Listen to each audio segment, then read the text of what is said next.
ও, আপনি ফ্রিজ নিয়ে এসেছেন? জি স্যার। কিন্তু এই ফ্রিজ তো আমি রাখতে পারবো না। কিন্তু কেন? আসলে যিনি ডোনেট করছিলেন ওনার একটা সমস্যার কারণে এখন উনি টাকা দিতে পারবেন না।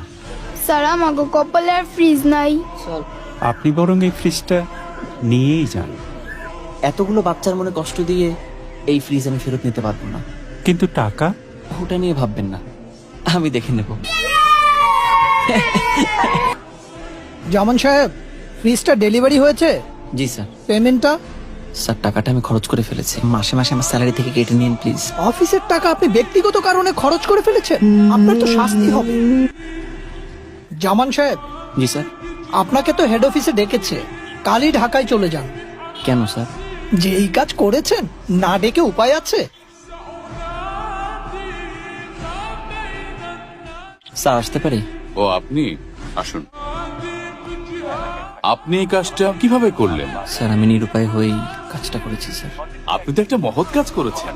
আপনি এটা দেখেছেন? কিন্তু স্যার ডেলিভারি দিতে আসা ওয়ালটনের সেলসম্যান টাকা না নিয়েই আমাদের একটা ফ্রিজ উপহার দেয়। এই ফ্রিজটা যে আমাদের কি উপকারে এসেছে আমরা তা ঠিক বলে বোঝাতে পারবো না।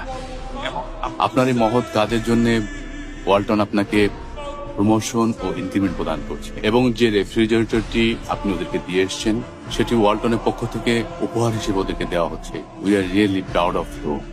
Thank you sir.